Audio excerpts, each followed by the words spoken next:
Todos, acá estoy, los estoy saludando.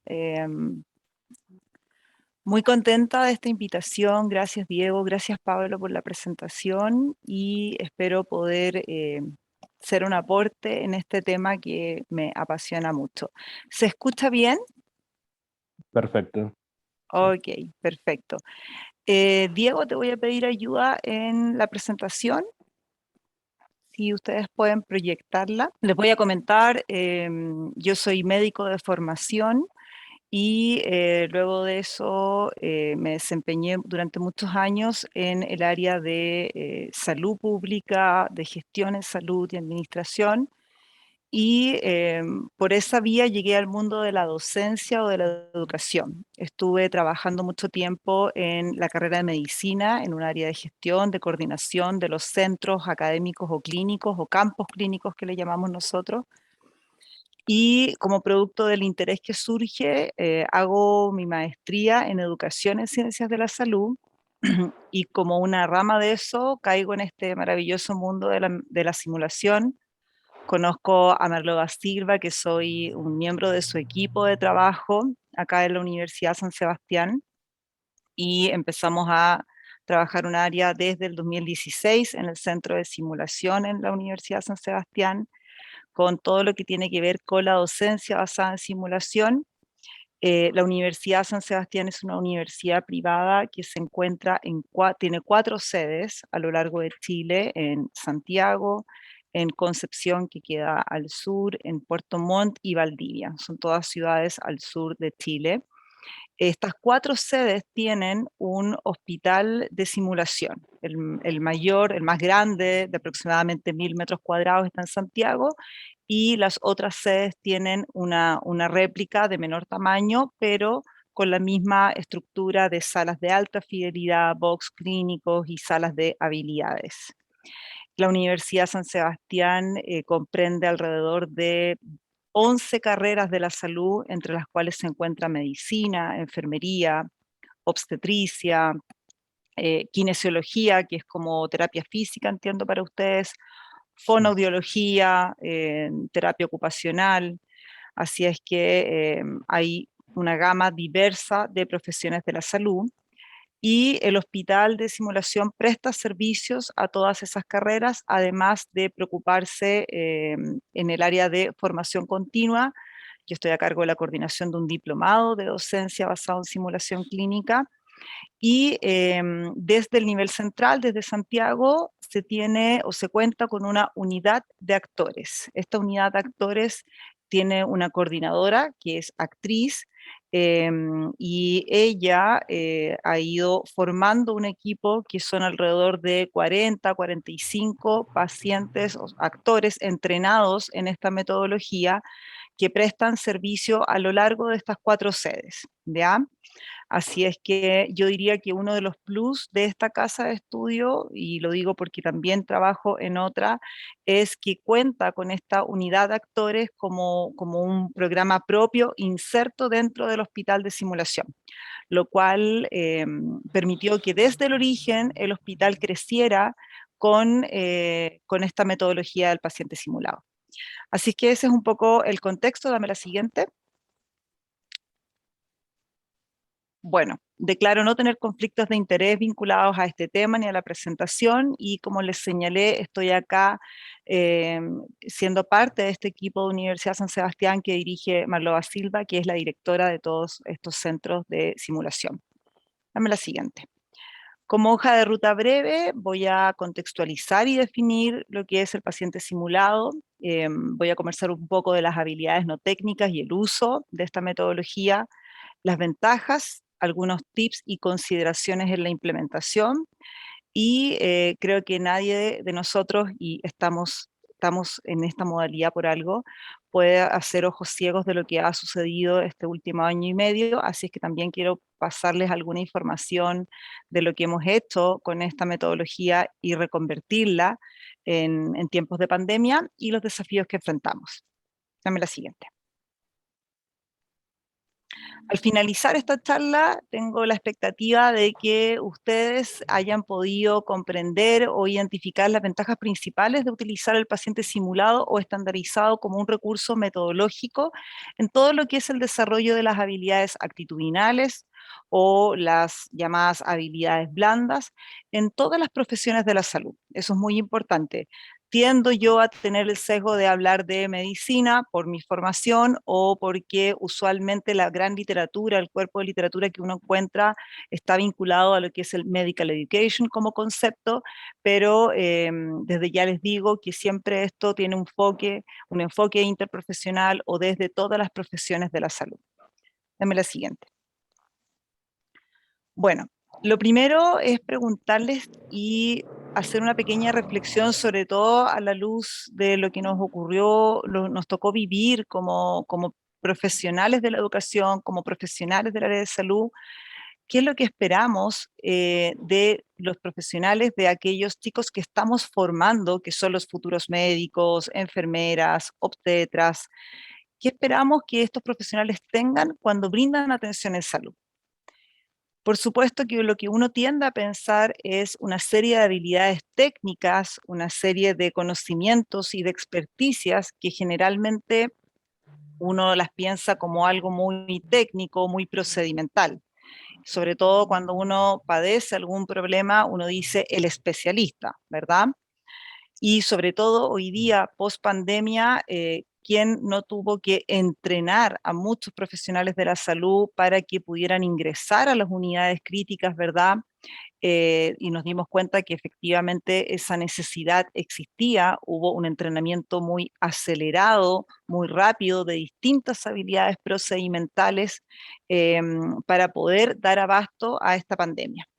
Pero también, y sobre todo a la luz del tiempo que ha pasado, y creo que Diego me lo comentaba ayer en un intercambio de WhatsApp que tuvimos, estamos agotados, el personal de salud, que sobre todo ha estado en esta primera línea que llamamos nosotros acá en Chile, está con burnout, ha aumentado el uso de fármacos para la ansiedad en el personal de salud, ha habido situaciones de estrés aquí en Viña del Mar, se suicidaron 2 enfermeras en una clínica y cuando esto salió en las noticias, la familia lo que decía era que estas profesionales sufrían bullying desde sus colegas porque era tal el nivel de estrés entre cubrir todo lo asistencial, en los turnos, que no permitían las horas de descanso.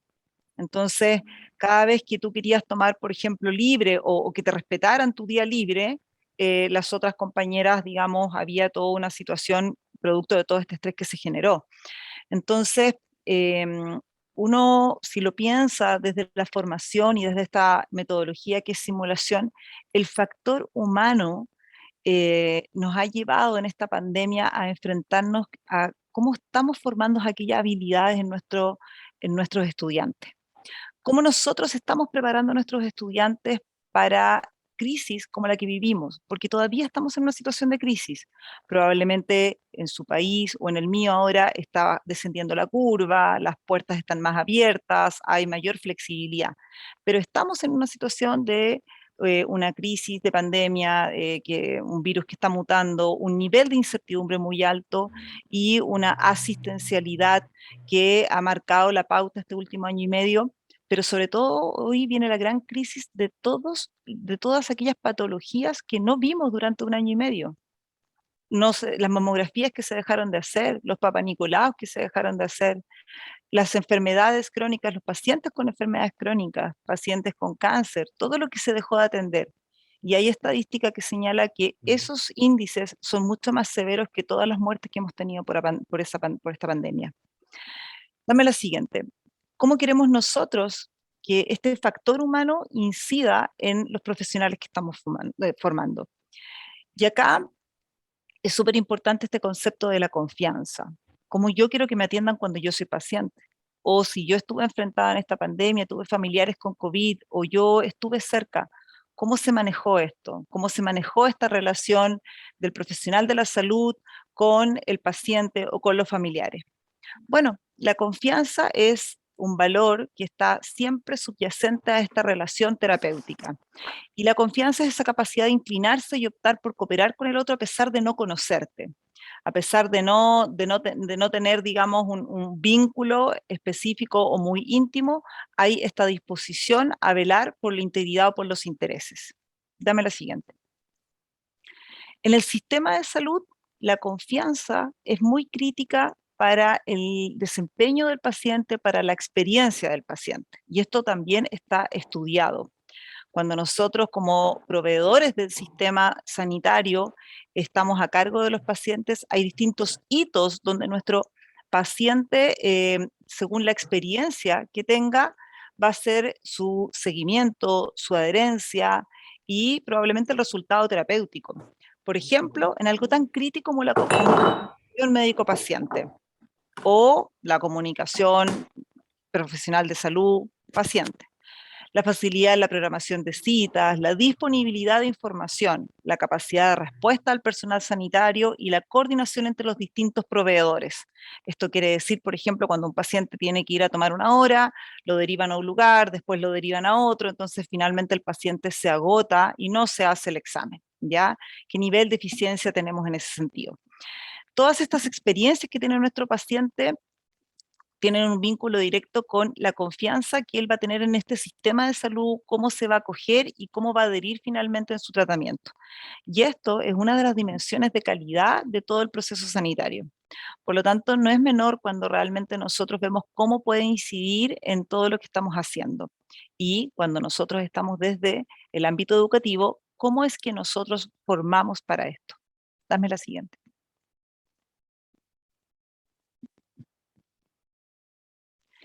Bueno, este vínculo terapéutico, esta relación de salud, paciente, profesional de salud, requiere varios valores, ¿verdad? La empatía, hablamos cómo es que la empatía juega un rol importante, la confianza, la seguridad, la asertividad, la excelencia. Efectivamente, la excelencia dado también porque ese profesional de la salud tenga las competencias técnicas necesarias, tenga la habilidad y la experiencia. Dame la siguiente.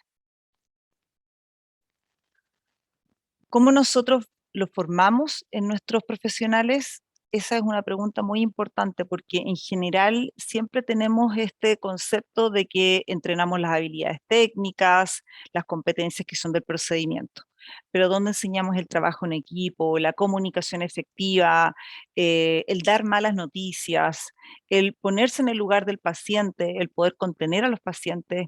¿Cómo formamos, por ejemplo, todo lo que ha ocurrido en esta pandemia, en que es una enfermedad muy solitaria, donde la familia pasa a ser el equipo de salud, donde hay que asistir al paciente para que se comunique por videollamada, donde hay que tener una humanización de la atención que es muy crítica en todo este proceso, tanto para el equipo de salud como para los familiares y el paciente?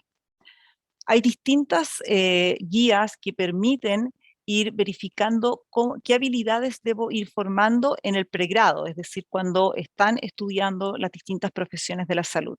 Aquí hay un adaptado de la guía Calgary-Cambridge que en el fondo te proporciona una estructura de lo que nuestros estudiantes tienen que ir formando en una primera etapa en estas asignaturas que empiezan a ser los primeros encuentros clínicos donde se empiezan a vincular con los pacientes. Y esto, repito, es transversal a todas las profesiones.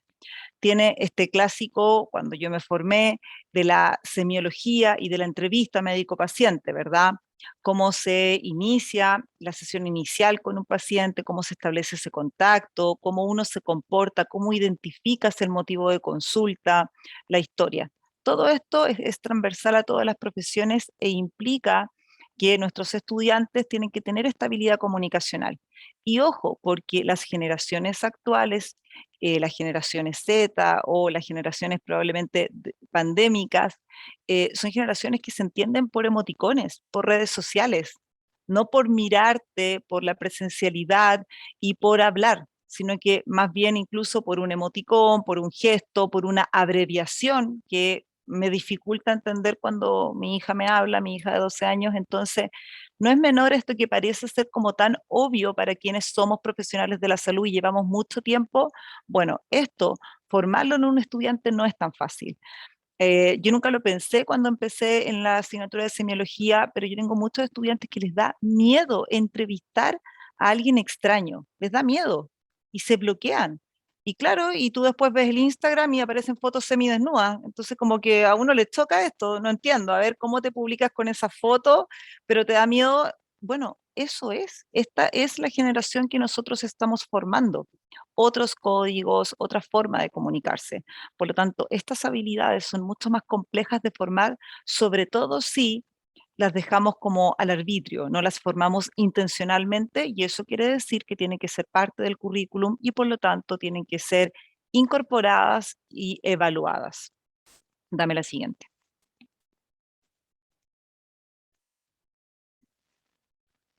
Bueno, entonces llegamos a esta gran metodología. Escuché ayer la exposición de Diego, así es que no tengo mucho más que decir respecto a la simulación, ¿verdad?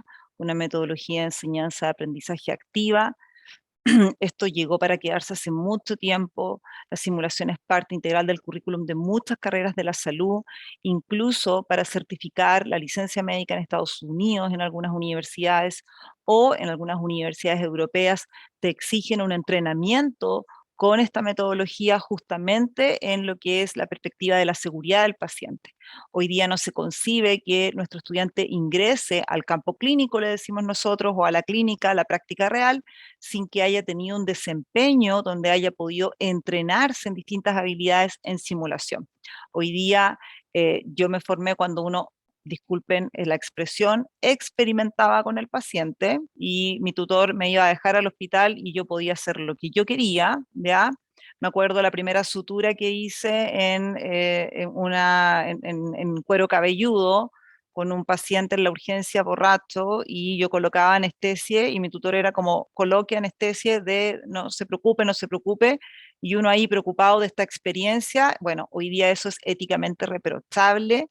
Hoy día uno debe entrenarse antes de ingresar porque hay todo un concepto de seguridad del paciente, pero además si uno hoy día lo mira, si yo fuese esa paciente, o sea, por supuesto que no. El paciente simulado es un tipo de simulación o está incorporado dentro de la simulación. La verdad es que nace en forma paralela, pero después se incorpora a este gran paraguas que es la simulación, y su definición efectivamente es una persona entrenada para representar con exactitud una patología o una condición. Acá yo coloqué la definición exacta de Howard Barrows del año 73-74, que él entrenó a sus pacientes y los estandarizó para poder evaluar a sus estudiantes del posgrado. Y por supuesto coloqué la definición en inglés porque el español es un idioma ingrato que no tiene mucho, que muchas veces, y pasa mucho en simulación, que ocupamos términos anglosajones porque no existe una traducción tan literal o tan representativa.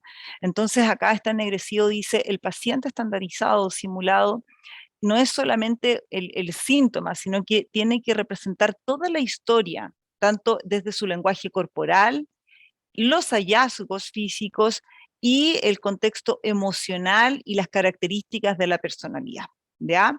Entonces, de hecho, la definición original de Barrows señala que ni siquiera el médico entrenado pueda identificarlo, ¿ok? Y esto es importante porque esa es la definición, pero la verdad es que hoy día nosotros desde la metodología, justamente en este contexto del entorno seguro, nosotros siempre le tenemos que decir a nuestros estudiantes que estamos trabajando con esta metodología, ¿ya?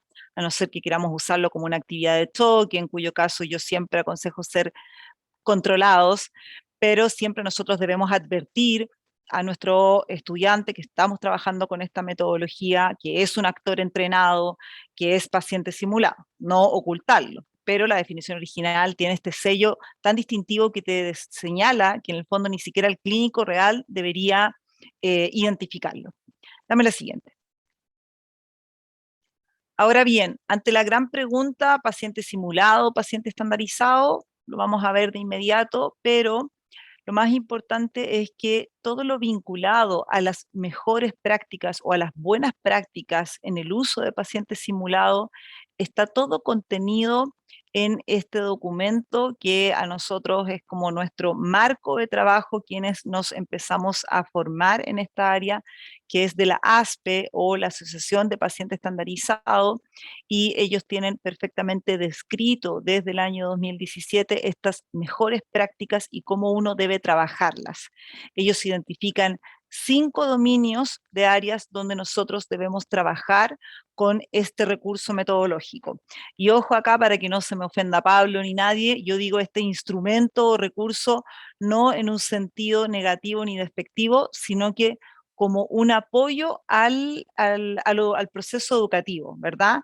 El actor entrenado, el actor o el profesional entrenado para ser un paciente simulado estandarizado es un recurso metodológico más para uno desde el punto de vista educativo, ¿ya? Así, no es uno más por sí solo, sino que es, para mí es el gran recurso, por eso soy hincha de esta metodología. Pero a eso me refiero cuando yo lo expreso desde el punto de vista de este recurso, que además es un recurso tremendamente valioso, porque te permite primero en simulación generar todos los escenarios son de alta fidelidad cuando uno trabaja con pacientes simulados porque estás ahí, es un rol humano, como lo dice la definición. Y por lo mismo, nosotros debemos implementar buenas prácticas. Estos dominios generan o señalan un ambiente de trabajo seguro.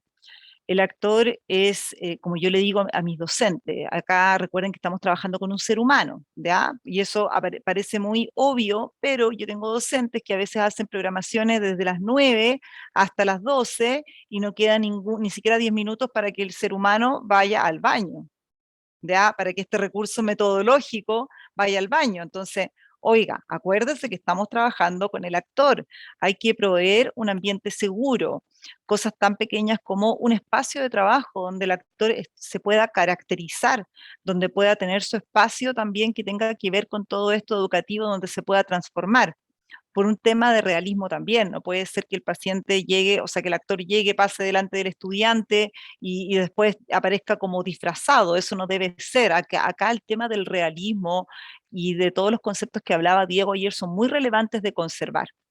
El desarrollo de casos para el paciente estandarizado, simulado, debe ser siempre con una guía, un template o un diseño instruccional que cada una de las instituciones debe definir, pero es importante que así como uno cuando trabajaba en la clase del PowerPoint, uno acá debe vaciar todo lo que se requiere para este caso. ¿Por qué? Porque este caso es un caso dinámico, vivo, no es un PPT, por lo tanto uno debe desarrollar un perfil para que tú le des ciertos rangos al actor desde dónde debe moverse. Y eso está enmarcado por el resultado de aprendizaje, ¿ya? Luego viene la capacitación del paciente simulado o estandarizado. Acá, y aquí probablemente pueda estar en la duda de algunos me han dicho, bueno, pero yo puedo usar estudiante, o yo puedo usar cualquiera, nosotros mismos, los profesores, hay algunos que somos más creativos, mi marido a veces me dice que yo hago show, entonces yo no sé si es porque tengo características de actriz, pero no funciona así, ¿ya? No funciona así. Acá el profesional debe ser entrenado. Si ustedes me preguntan si yo veo alguna diferencia entre el actor y alguien que no es actor pero se entrena, yo que llevo tiempo trabajando, sí, el actor tiene recurso, tiene un mundo, tiene un backup que le permite ponerse a disposición de esto, pero además entender que esto no es teatro, no viene a esperar el aplauso, es un recurso metodológico, es una persona que está entrenada en dar feedback efectivo en un contexto educativo. Y por lo tanto, esa persona se moviliza por el resultado de aprendizaje en el mismo sentido que debe hacerlo el docente. ¿Ya? Y esto es muy importante. Nuestros actores, por ejemplo, nosotros los hemos entrenado en feedback, incluso hoy día estamos avanzando en que ellos sean parte del proceso evaluativo, donde también tienen la propia pauta de evaluación para el estudiante. ¿Ya?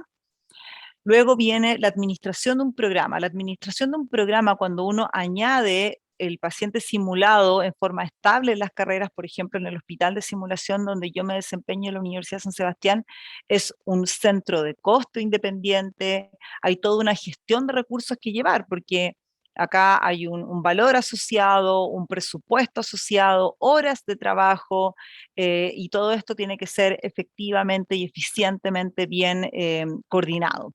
Una de las lecciones que nosotros aprendimos en pandemia es que la marcha blanca o el piloto efectivamente lo podemos transformar a algo virtual, y con eso nos ahorramos mucho en el tema del traslado del paciente, del actor, digamos, y de los espacios y de la ocupación de los espacios, ¿ya?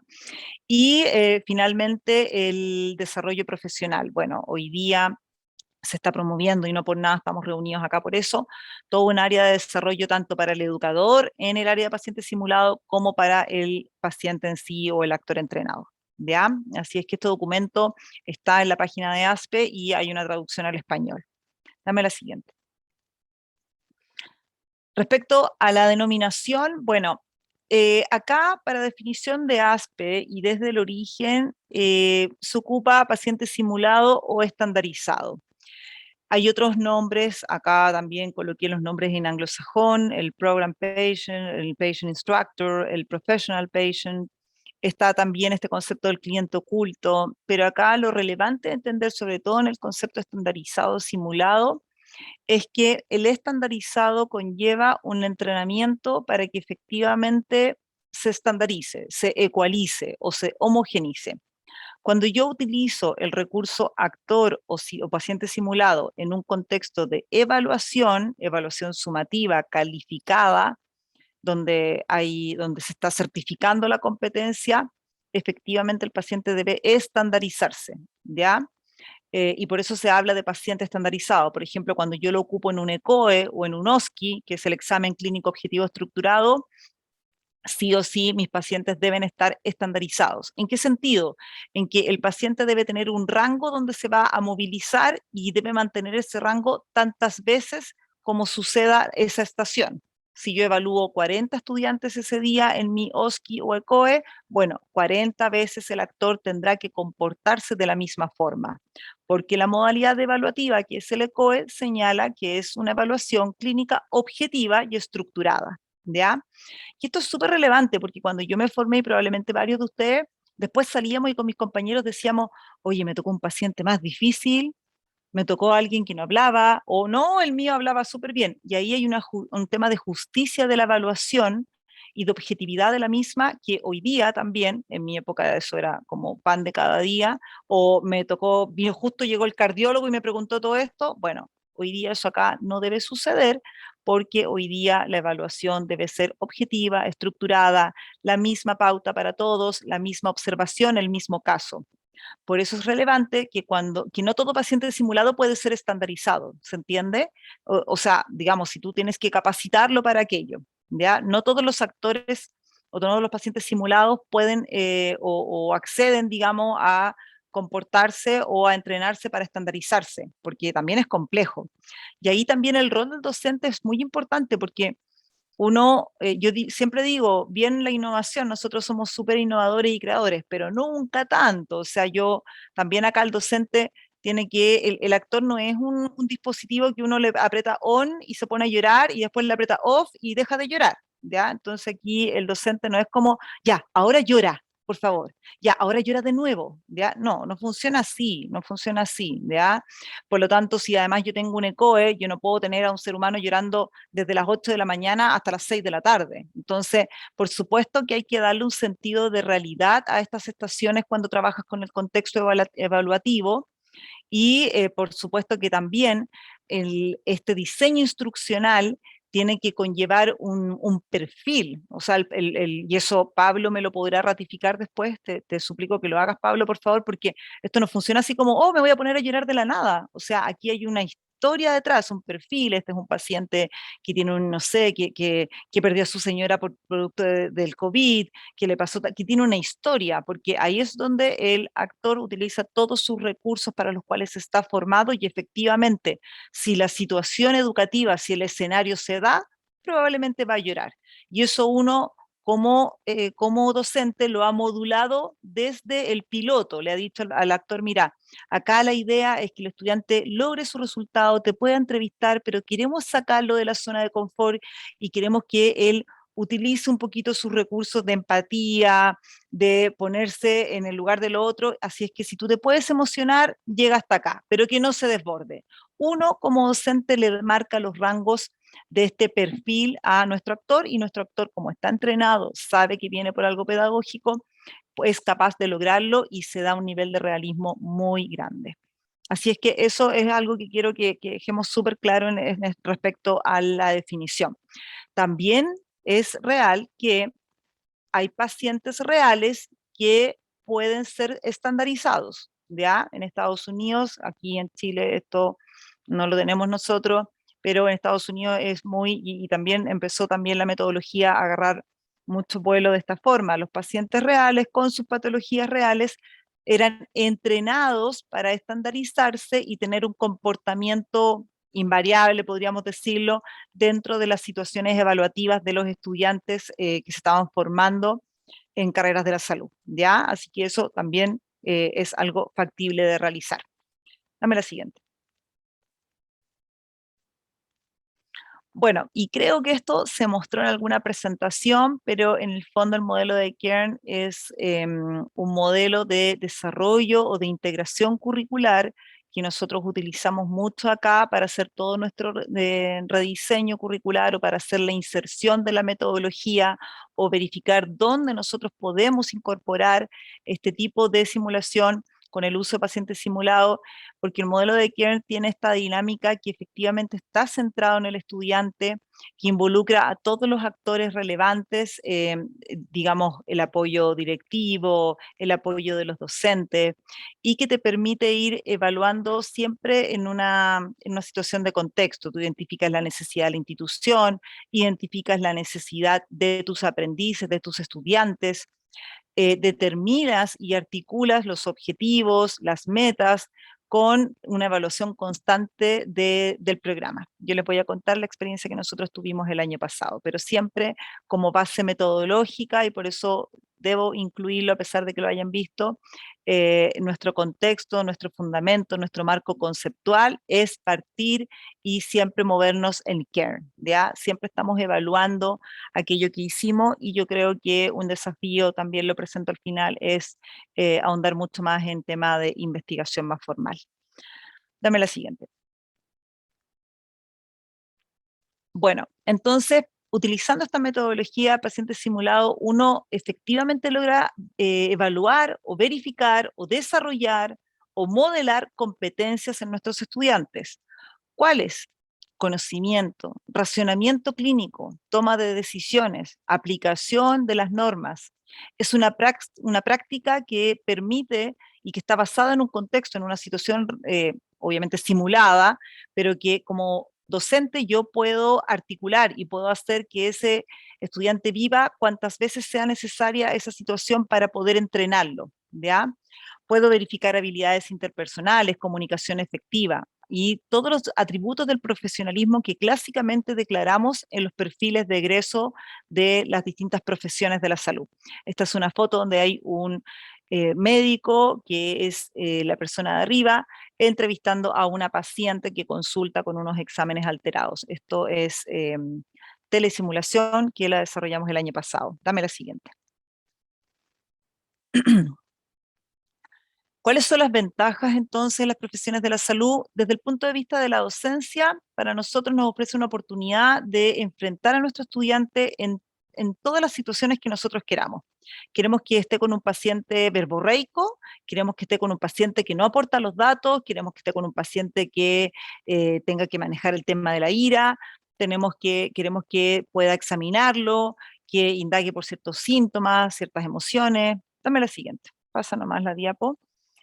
Y en términos éticos permite efectivamente desarrollar situaciones complejas en temas que hoy también es muy complejo abordarlo en la práctica real, y que si me tocara un caso con un alumno, debo haberlo entrenado, porque efectivamente hay un contexto hoy día que es muy distinto desde el punto de vista ético, desde el punto de vista de la seguridad del paciente. Por lo tanto, permite desarrollar habilidades comunicacionales en situaciones tan complejas, por ejemplo, como violencia intrafamiliar, abuso, o el dar malas noticias, ¿ya? Desde el punto de vista de evaluación, como ya lo señalé, permite verificar habilidades clínicas y destrezas como parte del examen clínico objetivo estructurado, y también se utiliza mucho, por ejemplo, aquí en Chile, cuando entró en vigencia la ley de la parte de calidad en salud como cliente oculto para satisfacción usuaria. ¿Ya? Dame la siguiente. Para el estudiante, bueno, para el estudiante siempre es una experiencia que es muy cercana a la realidad, y dentro de lo que es simulación, la vivencia es bastante bien acogida por los estudiantes. Permite que los estudiantes puedan entrenar cosas que efectivamente son más cercanas a la práctica y no es algo del libro. Aumenta la confianza y la motivación intrínseca, que son pilares fundamentales para la progresión académica. Aumenta los sentimientos de empatía, de responsabilidad, y va fortaleciendo esto de la identidad profesional. Abajo hay una fotito, no sé si la pueden ver bien, es un estudiante que le está indicando a la paciente, esto es telesimulación, digamos, en un contexto de telemedicina por pandemia, cómo se puede examinar, ¿ya? O sea, también permite verificar algunos elementos generales del examen físico. Dame la siguiente. Entonces, ventajas, bueno, te permite el desarrollo de casos de acuerdo a los resultados de aprendizaje, permite una transición desde de lo teórico hacia lo práctico, siempre dando este entorno de seguridad y de práctica desde el error, como lo establece la metodología de simulación. Dame la siguiente. Te permite la estandarización, como ya lo señalaba, entrenar y un comportamiento más o menos invariable entre distintas estaciones en un contexto evaluativo. Permite que el actor vaya mejorando su papel, y eso es muy relevante. Muchas veces los docentes dicen, bueno, es que tengo que hacer otro caso, otro taller. La verdad es que no, esto es como uno va guardando su banco de casos, y cada vez que el actor lo hace es como un piloto más, y uno siempre lo va puliendo y va mejorando. ¿Ya? Dame la siguiente. Los actores también pueden hacer simulación híbrida. Uno puede tener simuladores y esos simuladores los acopla al actor. Por ejemplo, nosotros hicimos un parto humanizado con una actriz que se colocaba un simulador que era una mochila donde daba luz como 5 veces al día, así que los gritos en el hospital de simulación eran increíbles, pero es muy bonito como experiencia y es muy cercano a lo real. Los actores tienen un perfil y no un guión. Esto es muy importante. ¿Por qué un perfil? Porque tú no sabes lo que va a pasar con el estudiante, entonces uno no dice, Pablo, el actor dirá hola, el estudiante dirá hola, Pablo dirá ¿cómo está? Y usted dirá ¿por qué viene? Eso no existe, tú no sabes lo que sucede en simulación. Por lo tanto, lo que tiene el actor es un perfil. Usted tiene que moverse entre este rango, tiene que ser una persona que tiene esta historia, esta emocionalidad, esta es su agenda. Y eso uno lo trabaja en el piloto o en la marcha blanca. Los tiempos tienen que estar relacionados con el resultado de aprendizaje. Por ejemplo, kinesiología, psicología, terapia ocupacional, son escenarios de más o menos 15 hasta 20 minutos. En general, en medicina, en enfermería, uno ocupa 10 minutos y es bastante para poder hacer un buen debriefing. ¿Ya? Dame la siguiente. Ya estoy terminando, en honor al tiempo, me estoy controlando acá. Bueno, consideraciones para la implementación, piloto o marcha blanca. No sé cómo le llaman a ustedes, piloto, nosotros le llamamos a esta reunión previa, que es entre el docente, tal como ve la fotito ahí, entre el docente y los actores que van a implementar el caso. Nosotros ahí intentamos hacer dos grandes cosas. Uno, ecualizar la docencia. En el fondo nosotros como docentes nos ponemos de acuerdo y decimos, mira, este es el resultado de aprendizaje, nos vamos a mover entre esto y entre esto, para que nadie empiece a hacer una clase, porque no queremos eso en este tipo de actividades. Y sobre todo, modulamos a nuestro actor, y nuestro actor nos pregunta, porque le hemos mandado previamente el caso, todo lo que surja. Aquí nos ponemos de acuerdo, mira, la idea es que logre el resultado, la idea es que tú hables mucho y no lo dejes hablar para ver qué pasa, o todo lo que tiene que ocurrir se marca acá. ¿Ya? Esta reunión es previa a las sesiones formales, y se intenta que vayan todos los docentes que van a tener la actividad con los distintos grupos. Dame la siguiente. Súper cortito. Nosotros, bueno, tuvimos, al igual que ustedes, un cese de toda la actividad educativa con el debut de esta pandemia en marzo del año pasado. Nuestros estudiantes no pudieron ingresar al campo clínico, y tuvimos un tremendo problema, ¿verdad? Que fue cómo nosotros dábamos continuidad al proceso formativo en este tremendo y difícil contexto. ¿Qué fue lo que hicimos? La mayoría, me imagino, y por eso estamos acá, transformamos todo el proceso de enseñanza-aprendizaje a una modalidad online. Esto fue, y creo que sí, así lo fue para todos, vertiginoso, forzoso y con una sensación de crisis enorme, ¿verdad? Dame la siguiente. Bueno, quiero que sepan que esto tiene un contexto y un marco conceptual también. Salió un paper muy importante y muy interesante que habla de la docencia remota de emergencia. Y eso es lo que ustedes y yo hemos estado haciendo este último año. Se ha puesto que no lo sabían bien. Hemos estado haciendo docencia remota de emergencia o emergency remote teaching. ¿Qué es eso? Es esta cosa brusca, enorme, no programada, no concebida que tuvimos que hacer en que ya, pasémoslo online, pasémoslo remoto. ¿Sirve? Bueno, no en todos los casos sirve, hay renuncias que tenemos que hacer. Evidentemente yo no puedo enseñar examen físico a través de esto si es que no tengo muchas cosas tecnológicas y aún hay un componente que tiene que ser presencial, ¿ya?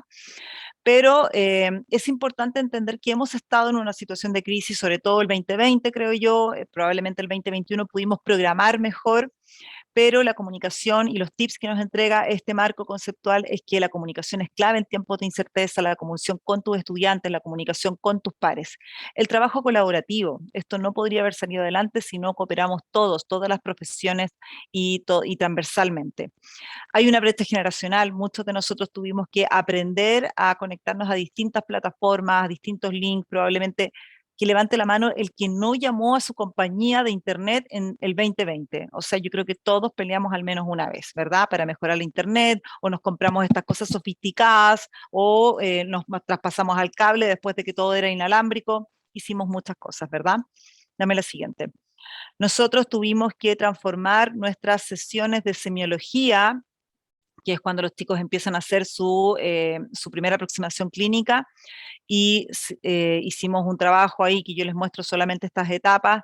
Dame la siguiente, y transformamos todos los talleres que ocupaban la metodología de paciente simulado a un contexto remoto de telemedicina y le dimos el mismo realismo y ocupamos el mismo contexto, es decir, nos vamos a conectar con el paciente tanto porque estamos con pandemia y el centro asistencial está cerrado. Ella es la paciente tanto y uno estaba como docente tutor y tus estudiantes se entrevistaban, ¿ya?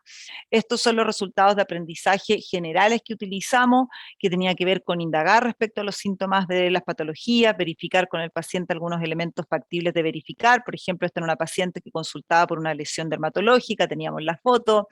Acá abajo en la esquina inferior derecha hay una pequeña foto donde el estudiante le está haciendo marchar para verificar la marcha.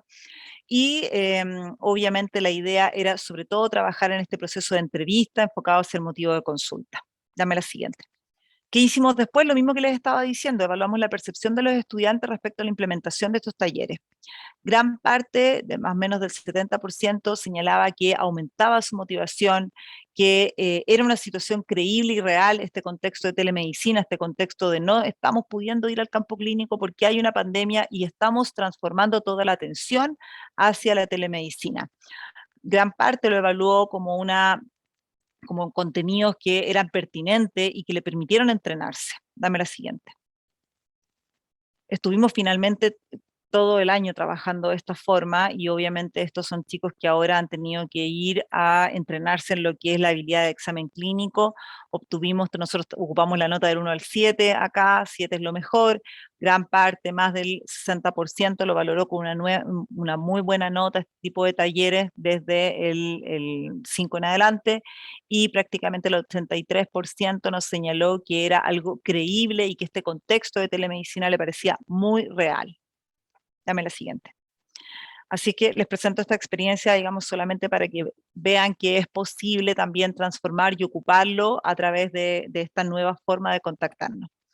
Entonces, como conclusión, es importante que nuestros currículum tengan estas competencias actitudinales, son parte del profesionalismo y deben estar presentes. Si están presentes y las declaro, tengo que formarlas y por lo tanto tengo que evaluarlas. El uso del paciente simulado es una metodología valiosa en el logro de estas competencias, las habilidades llamadas blandas o estas habilidades o competencias actitudinales.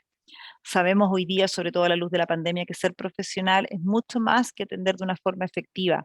Es una atención humanitaria y eso puede cambiar la experiencia en salud que cada uno de nosotros tiene. Y yo creo que eso hoy día es un argumento casi que irredarguible a la luz de la pandemia, ¿verdad?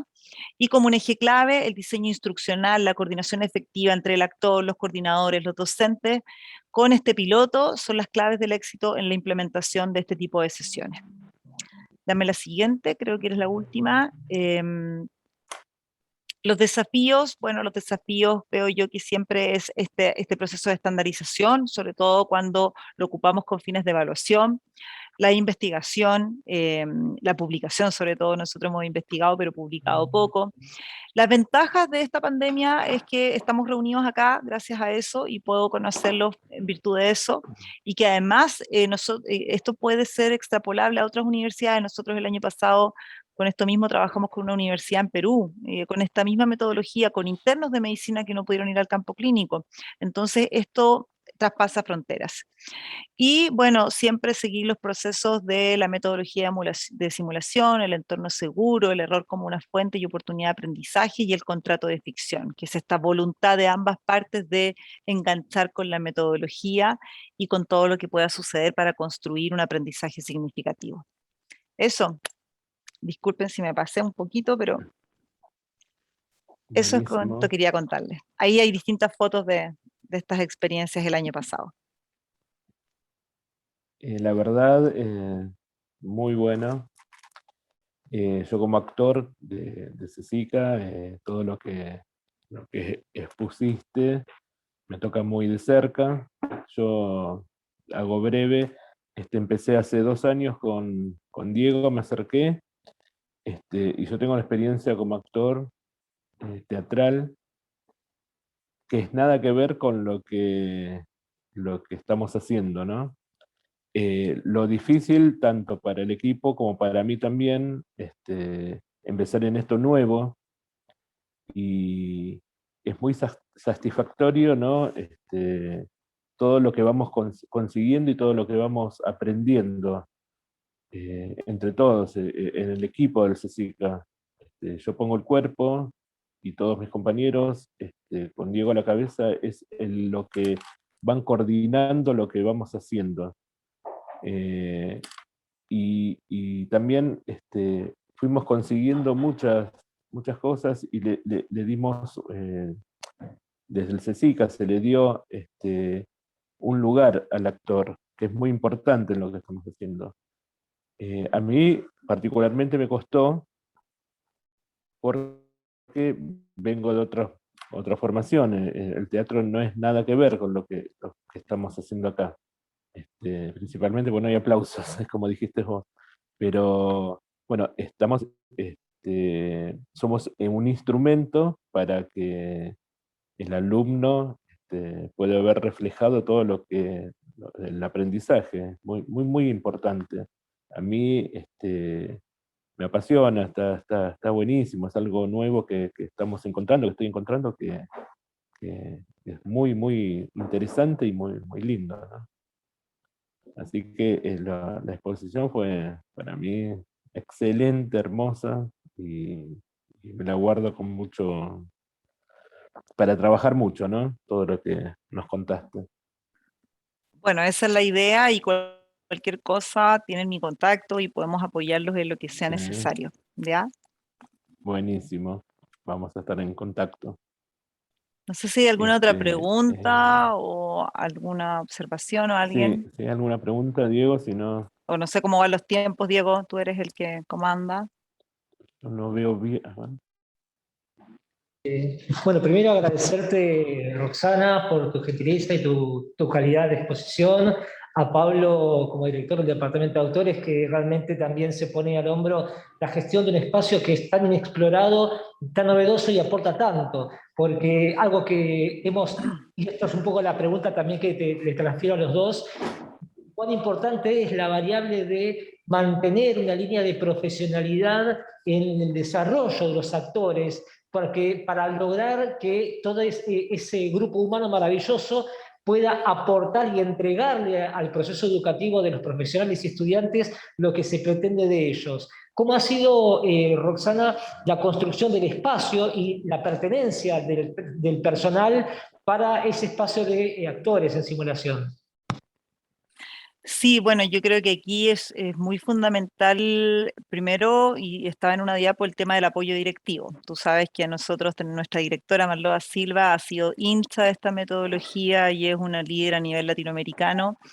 Y eso es vital, digamos, para entender algo tan básico como que el actor es este recurso metodológico y, por ejemplo, tiene que existir un área donde pueda llegar, algo tan sencillo, ¿me entiendes? O sea, una cosa humana tan básica, porque ahí tiene que construir y tiene que desempeñarse. Y lo otro es que hay que capacitarlos, porque aquí lo que dijo Pablo es clave. O sea, yo no sé, Pablo, si puedo decir esto, pero acá hay como una renuncia al ego del actor, porque en el fondo acá no hay como esta Obvio, cosa del show, obvio, ni bravo y qué bien, porque además eso rompe el contrato de ficción. Yo tengo docentes que de repente claro. empiezan, aplauso, lo hiciste súper bien, eso no existe, porque acá hay un contexto educativo que Ujú. siempre debemos mantener. Entonces, por ejemplo, en las sesiones de telemedicina, yo me despedía del paciente, yo le digo, don Pablo, se siente bien, bueno, lo vamos a contactar. O sea, no hay que perder ese realismo, a no ser que tú quieras ocupar al actor como actor en el debriefing, y para eso también hay mucha metodología.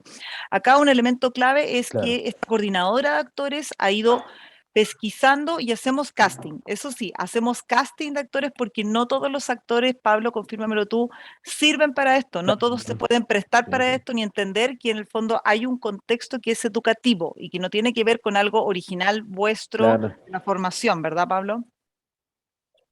Es que es así, es muy difícil, se nos hace difícil también a nosotros conseguir el actor como para hacer esto, porque no saben, primero que no saben de qué se trata, y después es como que es algo nuevo para el actor que no, es como decís vos, es el ego del actor de esperar, uno trabaja por los aplausos, como dicen, y es así, para mostrarse, y acá es completamente distinto. Entonces, hay mucha gente, muchos actores que yo conozco que no quieren experimentar porque Que no no les gusta y no quieren. les interesa. No, Exacto, no, exacto. Acá hay que hacer claro, casting, pesquisar, hay un perfil, digamos, de actor que sirve, que está dispuesto a zanjar esto y que se va a claro, entrenar y que en el fondo claro, después tú lo entrenas en feedback, en el tema del claro, debriefing, en dar devolución, en que comprenda que hay un contexto educativo y es un instrumento y se pone al servicio de eso, ¿ya? claro, Es muy bonito, digamos, pero yo creo que ahí es la clave, como esta cosa de tener un actor que coordine esto, porque va a tener ese, sí, ese ojo clínico para encontrar estos otros perfiles, hacer el casting y un entrenamiento continuo, más un claro, entorno seguro. Un entorno claro, seguro me refiero a, nosotros tenemos como los mandamientos o las normas para el trabajo con actor y el docente debe hacer que los estudiantes respeten eso. Nadie en una sesión de paciente simulado puede reírse del actor. Y por eso también no hay no, que, no hay que hacer algo burdo. Nosotros buscamos perfiles que sean consistentes con los casos. Si yo quiero un sí, paciente crónico que tenga sobrepeso y que tenga 63 años, yo busco un actor que tenga ese fenotipo. No claro, disfrazo a una joven y le claro, no, pongo pelos de barba porque eso es burdo y rompe el contrato de ficción del sentido pedagógico de la metodología. Entonces eso es claro, muy importante también. claro, es bueno eso, es no hacer de, sino ser, ¿no? Exacto. Porque en la actuación estamos, todos los actores hacen es un personaje, y bueno, hoy me toca hacer no sé, de X personaje. Acá no, acá tenés que buscar el actor que del físico, su rol más, que más se asemeja a lo que estamos buscando, porque si no es imposible, y es lo que decís vos, se cae en lo burdo y en que la persona, el estudiante, no se crea lo que estamos haciendo. Y ya al no creer, si uno no cree lo que está viendo, ya se rompió la magia, ¿no? Exacto.